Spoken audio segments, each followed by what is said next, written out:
우리 하나님의 말씀 보겠습니다. 하나님의 말씀 오늘 두 구절 보겠습니다. 여러분이 성경책에는 출애굽기 20장 12절 말씀만 있는데요. 룻기 1장 16절로 17절 말씀도 함께 보겠습니다. 먼저 출애굽기 20장 12절 말씀 우리가 한 목소리로 읽습니다. 20장 12절 말씀입니다. 내 부모를 공경하라. 그리하면 내 하나님 여호와가 내게 준 땅에서 내 생명이 길리라. 아멘. 이번에는 룻기서입니다. 룻기서 1장 16절로 17절 말씀입니다. 함께 읽겠습니다. 룻이 이르되 내게 어머니를 떠나며 어머니를 따르지 말고 돌아가라. 강건하지 마옵소서. 어머니께서 가시는 곳에 나도 가고 어머니께서 머무시는 곳에서 나도 머물겠나이다. 어머니의 백성이 나의 백성이 되고 어머니의 하나님이 나의 하나님이 되시리니 어머니께서 죽으시는 곳에서 나도 죽어 거기 묻힐 것이라. 만일 내가 죽는 일 외에 어머니를 떠나면 여호와께서 내게 벌을 내리시고 더 내리시기를 원하나이다 하는지라. 아멘.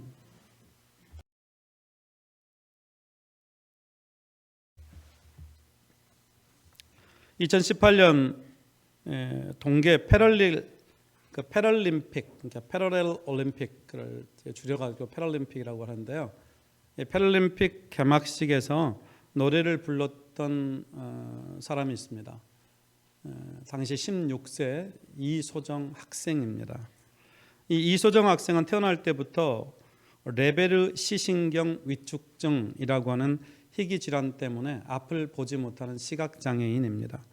그런 그녀가 어머니를 통해서 사물을 익히고 또 글도 배우고 또 세상이 따뜻하다라고 하는 것을 어머니를 통해서 배웠다 고백하는 기사를 이 어버이 이 주간에 읽게 되었습니다. 그녀가 어머니에게 쓴 편지글이 아주 장문이에요. 그런데 제가 편집을 좀 했습니다. 편집을 해서 여러분에게 읽혀드리겠습니다. 소개합니다. 엄마, 나는 엄마를 많이 닮았을까? 나는 사람들이 나한테 엄마 닮았네 하는 소리가 듣기 좋아. 그런데 내가 진짜로 엄마를 얼마나 닮았는지 너무나 궁금해. 내게 바람이 있다면 내 가족이나 친구 같은 주변 사람들 얼굴을 딱 한 번만이라도 보는 거야. 그럼 기억할 수 있잖아. 그 중에서도 나는 엄마 얼굴이 가장 보고 싶어. 내게 세상을 알려준 것도 엄마야. 뭐든지 만지게 하면서 생김새를 알려주고 내가 익힐 수 있게 해주었잖아. 초록은 숲의 색, 하늘색은 시원한 느낌, 빨강은 뜨거운 느낌. 나는 그런 감각으로 세상을 봐. 새는 어떻게 날아다닐까? 또 잠자리는. 눈이 오는 풍경, 하늘의 구름, 파도 치는 모습은 어떨까? 그런 자연을, 풍경을 하염없이 바라보고 싶어. 진짜로 내가 힘든 건 혼자 할 수 없는 일이 생겼을 때야. 어렵지만 할 수 있을 거라고 하면 희망이 있는데 위험해서 못할 것 같다고 하면 슬픈 생각이 들어. 난 절망이 가장 싫거든. 할 수 없다는 건 가능성이 없다는 얘기잖아. 어렵다는 말엔 절망하지 않아. 그런데 할 수 없다는 말에는 절망감이 들어. 언제부턴가 엄마가 계단이 나타나도 말을 안 해주어서 갑자기 발이 툭 떨어졌을 때 얼마나 무서웠는지 몰라. 그런 일이 반복되니까 엄마에게 내가 안 보이는 거 알면서 왜 계단이라고 미리 말을 안 해주는 거야? 화를 냈지. 그랬더니 엄마가 그랬어. 엄마가 말을 안 해줘도 옆에서 엄마가 걷는 느낌으로 계단이구나 알아챌 수 있도록 훈련을 시키려고 그런 거라고. 그래야 시각장애인에 대해 잘 모르는 사람과 다닐 때 일일이 그들이 말해주지 않아도 다치지 않고 다닐 수 있게 된다고. 나는 엄마가 나보다 나를 더 사랑한다는 걸 알아. 엄마, 생각해보면 그래도 나는 감사한 게 참 많아. 빛이라는 존재를 아예 모르는 시각장애인도 있잖아. 그리고 내겐 무엇보다 노래가 있잖아. 커서 뭐가 되고 싶냐고 물으면 정말 잘 모르겠는데 뭘 하고 싶냐고 질문하면 가장 먼저 떠오르는 게 노래야. 그래서 정말 감사해. 엄마, 항상 그 자리에서 같은 마음으로 나를 사랑하고 아껴주는 엄마가 있어서 정말 감사해. 엄마가 이제까지보다 더 많이 웃으면서 행복했으면 좋겠어. 사랑해.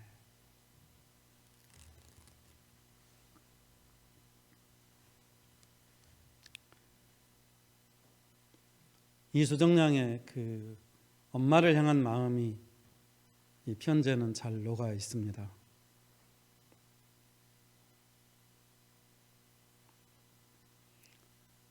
어머에게 받은 사랑을 그가 느끼고 이 어버이 주일에 엄마에게 사랑의 편지를 쓴 거죠. 오늘 배경이 룻기입니다. 저는 오늘 룻기서는 분당 우리 교회 이찬수 목사님이 책을 여러 권 쓰셨는데 룻기에 관한 설교집이 하나 있어요. 나를 붙들어 주심이라고 하는 설교집이 있는데 그 설교집에서 자료를 많이 참조했습니다. 룻기 1장에 보면 이제 나오미가 남편 엘리멜렉과 두 아들을 데리고 베들레헴을 떠나서 모압 땅으로 이주를 하게 됩니다. 이유는 그녀가 살던 베들레헴에 흉년이 들었기 때문이죠. 베들레헴은 빵집입니다. 우리로 하면 떡집이죠. 그런데 흉년이 들어서 떡집에 떡이, 빵집에 빵이 없었던 거죠. 이 말은 베들레헴을 떠날 수밖에 없는 상황이었다는 말입니다. 빵집에 빵이 없다는 말을 좀 더 확대 해석을 해보면 생명의 빵이라고 말씀하신 예수님이 없었다라는 뜻이죠. 교회가 생명의 떡이 없어서 사람들이 줄여요. 사람들이 배고파요.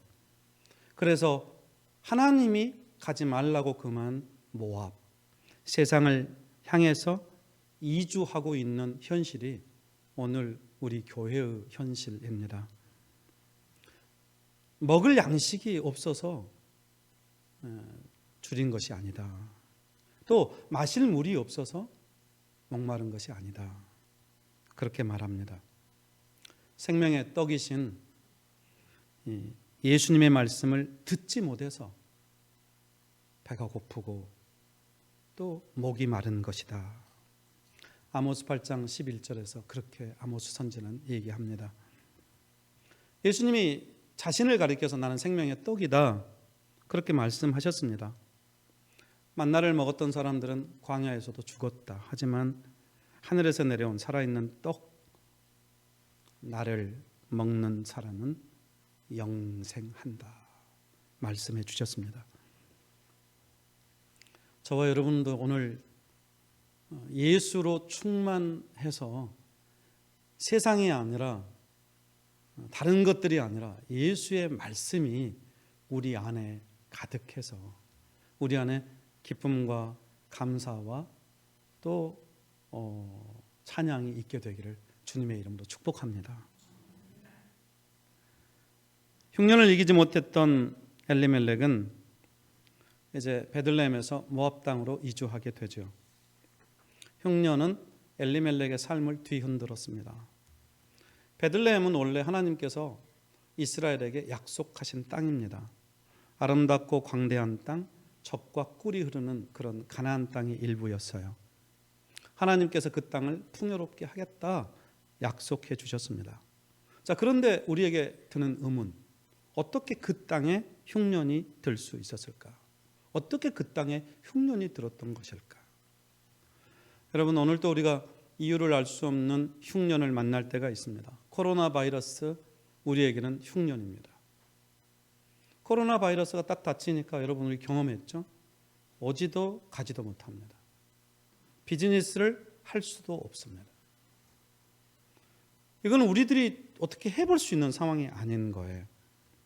알 수 없는 흉년이 우리 인생을 유린할 때 우리는 어떻게 해야 하는지, 여러분, 제가 지난주가 아니라 이 코로나 바이러스에 대한 세계적인 두 석학의 이야기를 소개해 드린 적이 있습니다.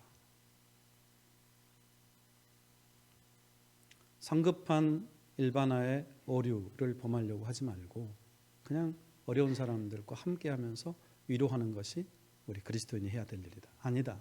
그럼에도 불구하고 하나님의 말씀, 하나님의 뜻을 묻기 위해서 하나님의 말씀을 들여다보는 것은 결코 어리석은 일이 아니다. 이 둘은 신앙적인 자세요. 또 우리 그리스도인들이 이 환난의 때 무엇을 해야 할지를 일러주는, 이게 이렇게 결합되어야 할 사항이지 어느 한쪽의 길을 택해야 할 사항이 아닌 것이죠. 전도서 7장 14절에서 전도자는 이렇게 말합니다. 형통한 날에는 기뻐하고 권고한 날에는 돌아보아라. 이 두 가지를 하나님이 병행하게 하사 사람이 그의 장래일을 능히 헤아려 알지 못하게 하셨느니라. 우리의 관심사는 늘 눈앞에 있는 어떤 일입니다. 그것 때문에 씨름하죠. 하지만 하나님은 우리가 장래의 일을 알지 못하게 하셨다고 말씀하시면서 장래의 일은 너희들의 관심사가 아니라고 말합니다. 그러면 우리가 관심을 가져야 할 건 뭔데요? 형통한 날에는 감사하는 것, 그리고 권고한 날에는 되돌아보는 것, 우리가 해야 될 일이라고 말씀하십니다. C.S. 루이스는 이렇게 말한 바가 있습니다. 고통은 귀먹은 세상을 깨우기 위한 하나님의 확성기다. 세상의 소리에 집중하면 들어야 할 하나님의 음성을 듣지 못한다는 거죠. 하나님의 음성을 듣지 못하면 일탈이 일어납니다. 이번에도 지금 이 어려운 시기에 이 피가 끓는 젊은이들은 정욕을 이기지 못하죠. 그래서 이태원과 같은, 또는 무슨 이 강남과 같은, 홍대와 같은 그런 클럽들을 돌아다니면서 그들의 그 욕정을 이기지 못하는 것 같아요. 여러분, 엉뚱한 길로 가고 있는 사람들을 일깨우기 위해서 하나님이 사용하시는 그 시대의 도구는 고난이라고 하는 것입니다. 고난이라는 확성기를 사용하셔서 우리가 이제 듣게 되는 것이죠. 왜냐하면 고난을 통해서 증폭되기 때문입니다. 하나님의 음성이.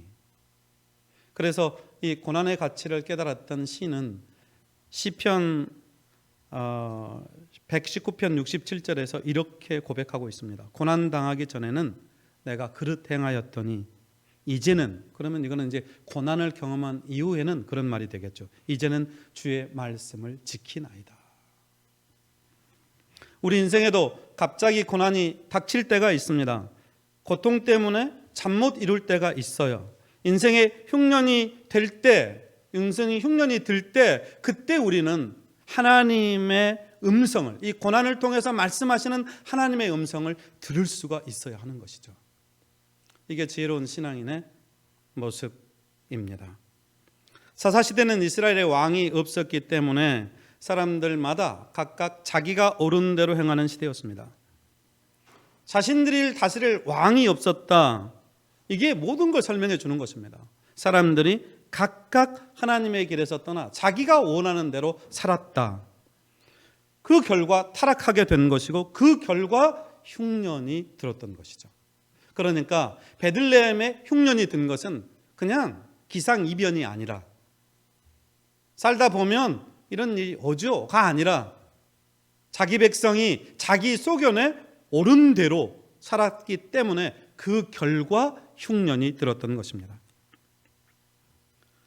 하나님은 이스라엘 백성에게 몇 가지를 요구하시는 것들이 있습니다. 이를테면 신명기 23장 3절 말씀인데요. 암몬 사람과 모압 사람은 여호와의 총회에 들어오지 못하리니 절대로 못 들어온다는 겁니다.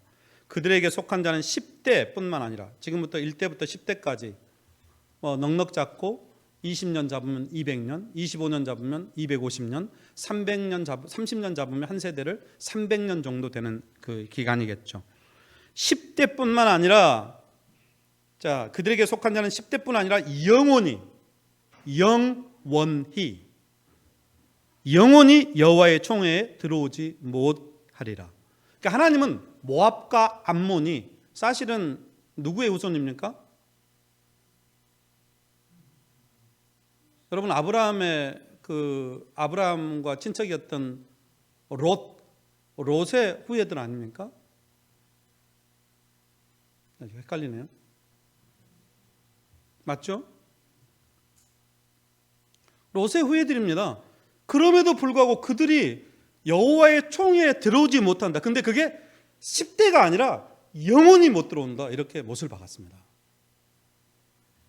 그런데 엘리멜렉은 흉년이 들었다고 그 모압 땅으로 내려갔던 것입니다. 인생의 고난을 만났을 때 우리에게는 두 가지 길이 있습니다. 인생의 고난이라는 흉년을 만났을 때 여호와께로 피하는 사람이 있습니다. 여호와께로 도망가는 사람이 있고요. 그 다음에 자기 산으로 도망가는 사람이 있습니다.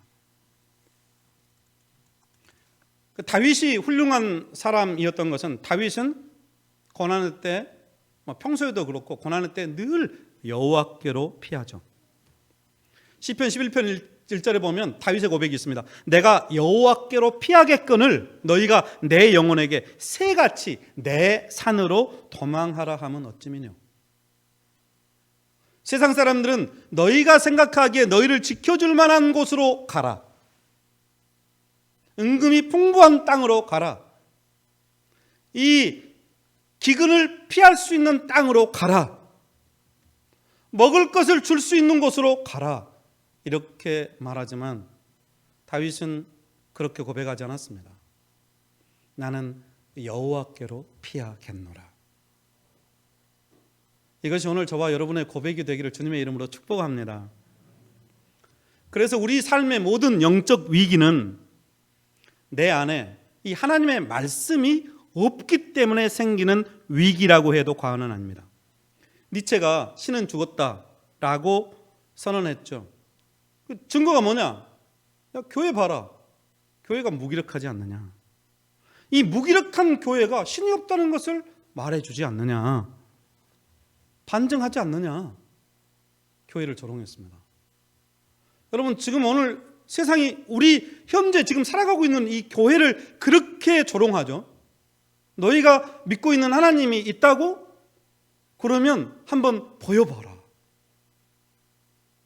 그런데 우리는 안타깝게도 우리가 믿는 하나님을 증거하지 못하죠. 우리가 믿는 하나님이 정의의 하나님이다. 우리가 믿는 하나님이 공의의 하나님이다. 우리가 믿는 하나님이 겸손히 하나님과 동행하는 것을 기뻐하시는 하나님이다.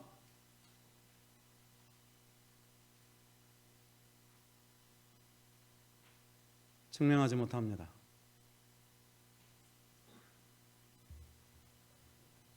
위기죠. 엘리멜렉의 잘못된 선택 때문에 엘리멜렉은 물론이고 그 가족 전체가 위기로 내몰리게 됩니다.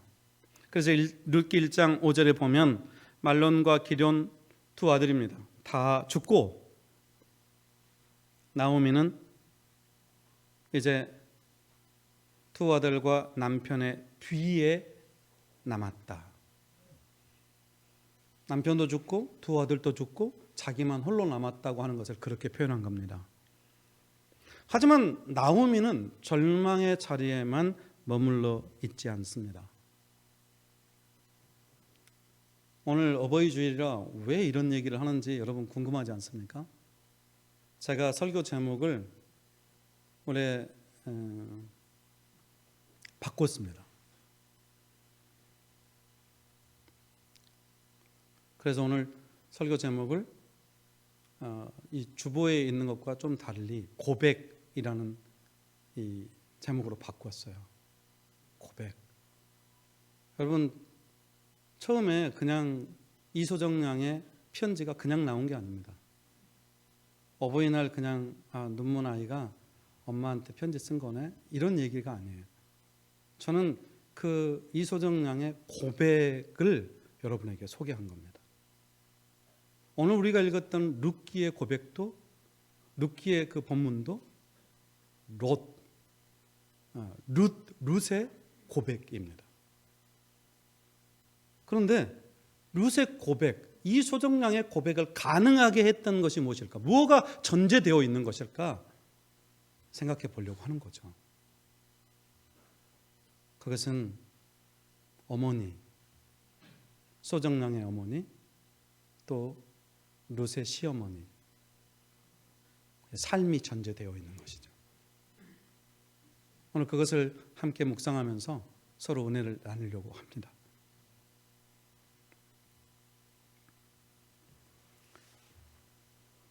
룻기 1장 6절에 보면 그 여인이 나오미를 말합니다. 모압 지방에서 여호와께 자기 백성을 돌보시사 그들에게 양식을 주셨다 함을 듣고 이에 이 이야기를 들어서 그래서 두 며느리와 함께 일어나 모압 지방에서 돌아오려 하여, 모압 지방에서 이제 고향 땅으로 돌아오려고 그런 말입니다.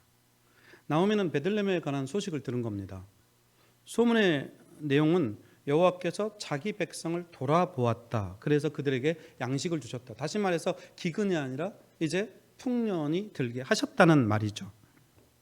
자, 이것은 하나님으로부터 직접 들은 것도 아니고 또 환상 중에 보았던 것도 아니고 또 천사를 통해서 들었던 것도 아닙니다. 그냥 사람들 사이에서 지금 입소문처럼 이게 번지고 있는 소문을 들었을 뿐입니다. 그런데 그 소문 때문에 지금 모압 지방에서 다시 고향으로 돌아가야겠다고 결단했다고 하는 말입니다. 이거는 대단히 중요한 포인트가 있습니다. 영적으로 민감했다는 말을 하고 있는 것입니다. 영적으로 민감한 사람들이 갖게 되는 태도가 뭐냐면 죄에 대해서는 아주 예민하게 반응하면서요, 동시에 하나님께서 행하신 일에 대해서도 대단히 민감하게 반응하는 사람이라는 사실입니다. 나오미는 자기 며느리들에게 이렇게 고백합니다. 여호와의 손이 나를 치셨으므로 나는 너희로 말미암아 더욱 마음이 아프다. 룻기 1장 13절 말씀인데요. 내가 지금 이렇게 이 비참한 처지에 놓이게 된 것은 운이 나빠서가 아니다. 내 남편이 어리석어가지고 그 남편 때문에, 그 왼수 때문에 내가 이런 고난을 겪는 것도 아니다. 하나님의 택한 백성이 가뭄이 들었다고 빵 때문에 하나님께서 금하신 모압 땅으로 내려간 죄 때문에 하나님이 나를 치신 것이다. 우리는 어려울 때 보면요, 항상 비난할 대상을 찾죠. 그렇죠? 우리가 문제가 생길 때 이게 나 때문이라고 고백하는 사람이 얼마나 될까요? 다 너 때문이죠. 나 때문이라고 하는 사람들을 찾아보기 어렵습니다. 그런데 신앙인들은 항상 나 때문이라고 생각해야 합니다. 제가 우리 교회의 모든 일의 문제를 저 때문이라고 생각해야 하는 것처럼 여러분들도 여러분들이 모든 일을 나 때문이라고 고백할 수 있어야 돼요.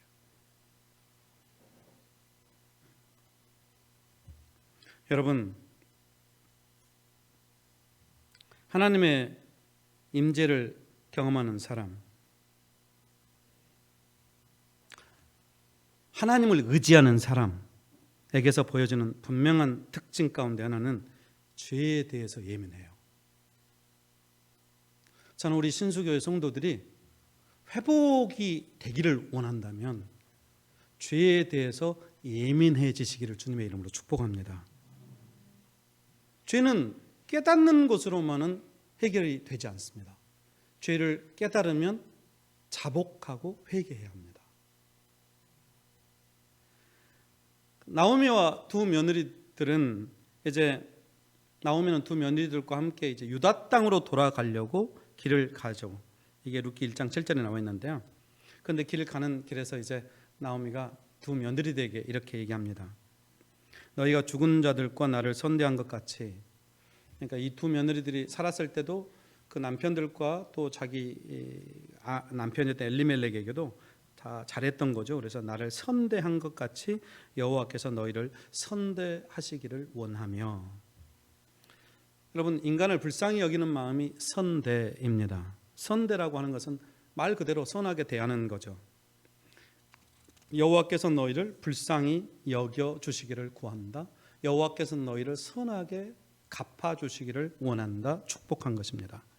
그런데 나오미의 입장은 지금 며느리들을 축복할 그런 상황이 아니거든요. 너무나 비참합니다.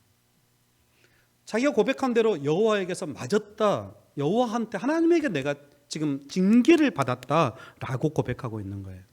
그런데 그런 정말 아주 절망적인 상황 속에서도 자기 며느리를 향해서 선하게 대하는 마음이 나오미에게 있었다. 여러분, 이것이 우리 신앙인에게서 우리들이 발견해야 하는 아주 좋은 그런 신앙의 퀄리티입니다. 신앙의 자질이죠. 여유가 있을 때가 아니라 어려울 때. 우리는요, 여유가 있을 때는 다 넉넉해요. 그런데 진짜 어려울 때 위로가 필요한 거잖아요. 진짜 어려울 때 힘이 정말 필요한 거잖아요. 그런데 결정적으로 어려울 때 예민해서 어려울 때 감당하지 못할 말들을 쏟아놓습니다. 하나님 앞에서 살지 않기 때문이죠. 연약해서가 아니라. 사랑하는 여러분, 나오미는 이런 마음이 있었던 거죠. 자기 죄라고 고백하는 이런 고백, 그리고 그런 상황에서도 며느리들인데 며느리들을 축복하는 마음. 우리 신수교회 성도님들, 저와 여러분에게도 이런 마음이 가득하게 되기를 주님의 이름으로 축복합니다. 우리가 여호와께 드릴 수 있는 것은 재물이 아닙니다. 하나님이 우리의 재물을 받으시고 기뻐하시는 게 아닙니다. 순양의 기름 그런 게 아닙니다. 약한 자를 긍휼히 여기는 마음, 선하게 대하는 마음인 것이죠. 미가서 6장 8절에서 그러잖아요. 여호와께서 우리에게 구하시는 것, 자기 백성에게 찾으시는 것, 오직 정의를 행하며 인자를 사랑하며 겸손하게 함께 여호와와 동행하는 것이라고. 나오미는 남편과 두 아들을 잃었기 때문에 그 시대의 시대적 정황으로 따지면 살 소망이 끊어졌다고 해도 과언이 아닙니다. 그러나 며느리들의 처지를 더 생각했던 거죠. 우리 사자성어는 아니지만 부전자전이라고 하지 않습니까? 그런데 여기 등장하는 여성들이 전부 다 여성들이니까 아마 우리가 좀 이렇게 좀 바꿔 말하면 모전여전이라고 할 수 있을 것입니다. 여러분, 그 시어머니의 그 며느리가 나오는 것이 당연하지 않겠습니까? 물론 그런 시어머니도 등쳐먹는 며느리들이 있지만 보통은 그 시어머니의 그 며느리가 나와요. 그 아버지의 그 아들이 나오듯이 그 시어머니 밑에서 그 며느리가 나오게 되는 것이죠. 며느리 룻은 절망할 수밖에 없는 시어머니, 고난의 수렁에 빠진 시어머니 나오미를 긍휼히 여기는 마음이 일어났습니다. 그리고 오늘 우리가 읽은 이 본문에서 이렇게 고백했습니다. 어머니가 가시는 곳에 나도 가고 어머니께서 머무시는 곳에 내가 머물겠나이다. 어머니의 백성이 내 백성이 되고 어머니의 하나님이 나의 하나님이 될 것이라. 만일 내가 죽는 일 외에 어머니를 떠나면 여호와께서 내게 벌을 내리시고 더 내리시기를 원하나이다. 박수 한번 칠까요? 아닙니다. 제가 그런 말이 아니었는데요. 진짜 대단한 고백 아닙니까?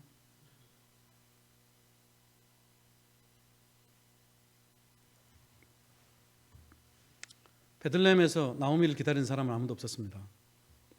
우리는 중요한 결단을 할 때 얼마나 머리를 많이 쓰는지 모릅니다. 그렇죠? 길 가다가 갑자기 뭐 그냥 툭툭 이렇게 하지 않죠. 이게 나한테 유익이 되나 고민하고 또 고민하죠. 그런데 나오미는 아무 대책도 없이 베들레헴의 여호와께서 선을 베푸셨다, 그 땅에 다시 풍년이 들었다라고 하는 그 소문만 듣고, 가서 확인해 보지도 않고 소문만 듣고 고향으로 되돌아가기로 작정한 것이면, 그는 이 사건을 통해서 어떤 메시지를 들었던 걸까요? 아, 하나님이 우리 땅을 다시 돌아보고 회복시키기 시작하셨구나. 여러분, 그렇습니다. 지금 내 삶에 일어나는 변화는 아무것도 없습니다. 여전히 삶은 곤경에 처해 있습니다. 그러나 예민한 사람, 하나님께 대해서 예민한 사람은 이 소문만 듣고도 아무런 내용이 없어요. 가면 어떤 삶이 기다리고 있는지, 어쩐지, 어떤 계획을 세워야 되는지 아무것도 없어요. 그런데 이것만으로도 삶의 회복이 시작되고 있다는 것입니다. 저는 우리 신수교회가 그런 영적인 예민함이 있는 교회가 되기를 간절히 소망합니다. 하나님이 믿음을 따라서 행하지 않겠습니까? 다른 것을 믿고 가는 게 아니라 나는 하나님 한 분만 바라보면서, 오늘 장로님께서 기도하실 때 하나님께, 여호와께 집중하였으면 좋겠다고 말씀하셨는데요. 나오미가 그런 거잖아요. 앞도 뒤도 안 보고 오직 여호와 한 분만 바라보고 지금 이 결단을 하는 것이잖아요.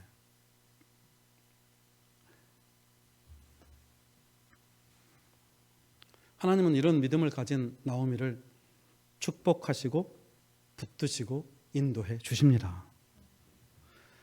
제가 이 룻의 고백은 참 위대한 고백입니다. 그런데 이 고백이 가능하게 했던 것은 이 성경 이 문장 사이에 이게 숨어 있는 이 시어머니 나오미의 삶이 녹아 있는 것이죠.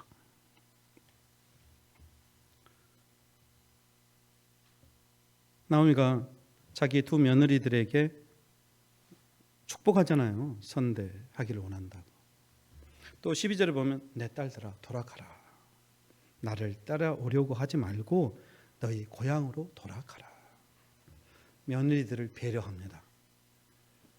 그러자 이 며느리가 어머니께서 죽으시는 곳에서 저도 죽겠습니다. 제가 거기 묻힐 겁니다. 이렇게 배수진을 치죠. 제가 아는 목사님 사모님 한 분 계십니다.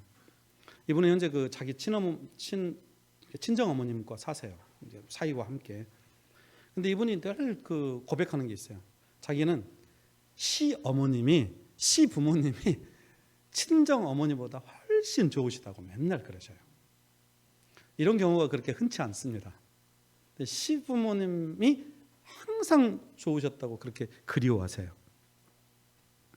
그 이유는 사실 그 목사님은 자기가 성장하면서 한 번도 부모님부터 야단을 들어본 적이 없습니다.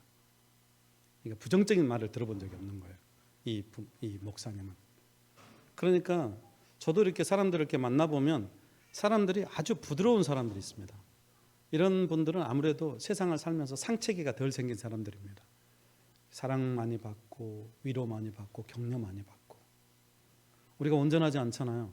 그런데 사랑으로 품어주고 안아주고 싸주면 그 사람이 세상을 살아갈 수 있는 큰 힘과 용기를 얻습니다. 근데 이 시어머님과 살면서 부모님 두 분 다 모시고 살았는데 이 두 분과 살면서 그렇게 사랑을 받고 산 거예요. 이 며느리가. 여러분, 룻도 마찬가지 아니었을까요? 시어머니 때문에 깊은 인격적인 감동을 받은 게 있지 않았을까요? 그래서 시어머니를 따라서 시어머니가 살던 나라로 가겠다고 한 것 아니겠습니까? 룻은 이 나오미를 만나기 전에는 하나님을 알지 못했습니다. 자기 고향은 모압입니다. 그런데 자기 고향도 버리고 여기 있는 자기 친정을 또 버리고 그냥 다 망하고 정말 비참하게 된 시어머니 한 분을 따라서 가겠다? 물론 참 착한 마음이죠. 그런데 이게 착한 마음으로 될 일이 아니거든요. 시어머니와 평생을 함께해도 좋을 만큼 시어머니로부터 받은 인격적인 감화가 있었다는 말이 아니겠습니까? 우리는요, 구원받은 사람들에게나 망할 사람들에게요, 다 그리스도의 향기입니다. 나오미에게서 그런 향기를 맡은 겁니다. 나오미에게, 그 어머니 나오미에게 영적으로, 인간적으로 그 롯을 감동시키는 그런 무언가가 있었던 것이죠. 오늘 본문에서 하나님께서 이스라엘 백성에게 그렇게 명령한 내 부모를 공경하라. 그리하면 내 하나님 여호와가 내게 준 땅에서 내 생명이 길리라.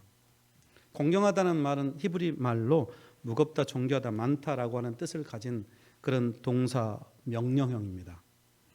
그런데 이게 이제 어떤 뜻이냐면, 그러니까 이제 반드시 존경해라, 절대적으로 존귀하게 여겨라라고 하는 뜻입니다. 부모를 그렇게 여기라는 거죠. 왜? 이 땅에서 나게 하신 분이고, 나를 양육해 주신 분이고, 물질적으로 후원해 주신 분이고, 여러분 그뿐만 아니라 그분이 하나님께서 허락해 주신 분이고, 이 땅에서 하나님을 대신해서 권위를 가지신 분이시기 때문에 부모를 공경하는 것은 마치 하나님을 섬기듯 정성스럽게 섬기라고 명령하시는 것입니다. 부모를 섬기는 사람은 하나님을 순종하는 법도, 하나님을 섬기는 법도 자연스럽게 배우게 되겠죠. 그래서 개혁자 루터는 부모를 하나님의 대리자라고 그렇게 말씀하신 것입니다. 부모를 공경하여서 존귀하게 여기면 하나님께서 너한테 주신 땅에서 네가 평안의 복을 누리게 될 것이다. 여러분, 그런데 예수님께서 활동하던 시절에 이 하나님의 명령을 왜곡시켰던 사례가 유대인들에게 있었습니다. 부모에게 드릴 것을 하나님께 드리면 됐다, 고르반, 이렇게 말하면 모든 게 퉁치고 넘어가는, 그래서 오히려 더 하나님께 드렸으니까 경건한 사람이다 라고 하는 이런 잘못된 생각을 갖게 했던 그런 일들이 있었던 것이죠. 예수님은 그것을 지적하십니다. 야, 하나님께 드릴 건 하나님께 드리고 부모에게 드릴 건 부모에게 드려야지. 자, 그리하면 내 생명이 길리라. 단순히 생명을 연장시켜 주겠다는 약속을 넘어서 생명이 다하는 순간까지 내가 너의 생애를 책임져 주겠다. 그리고 그 삶이 복된 삶이 되게 하겠다. 여러분, 부모에게 효도하는 자녀치고요, 이 복을 누리지 않을 사람이 없습니다. 저는 우리 신수교회 성도들이 이 복을 누리게 되기를 주님의 이름으로 축복합니다. 장님 코끼리 만지는 격이다 라는 속담이 있습니다. 장님이 코끼리를 만집니다. 코끼리를 전체로 보지 못한다는 거죠. 장님이니까. 그리고는 코를 만지고 다리를 만지고 몸통을 만지는 겁니다. 그리고 이것이 코끼리다라고 생각하는 것입니다. 우리가 하나님의 말씀을 들을 때, 하나님에 대해서 알 때도 여러분 코끼리, 이렇게 장님 코끼리 만지는 격으로 만져서는 곤란할 것입니다. 인간은요, 사랑에 반응하는 존재입니다. 룻의 위대한 고백 속에는 시어머니 나오미의 그런 사랑과 삶이 전제되어 있습니다. 이소정양도 마찬가지입니다. 사랑은요, 마음으로 느끼는 거죠. 어버이 주일에 다른 어떤 것보다도 우리가 사랑하기로 결단하면 어떨까요? 서로 사랑하기로 결단하면. 그러면 하나님께서 약속하시는 게 있습니다. 그러면 내가 네 인생을 책임져 주겠다. 이 복을 누리는 우리 성도들 다 되시기를 주님의 이름으로 축복합니다. 기도하겠습니다. 하나님, 저희를 어떤 경우에도 선대할 수 있는 마음을 주시고 서로 사랑하기로 결단하게 하시옵소서. 비참에 처해 있지만 하나님께 민감하게 반응해서 믿음으로 결단하는 우리 모두가 되게 하여 주시옵소서. 예수 그리스도 이름으로 기도합니다. 아멘.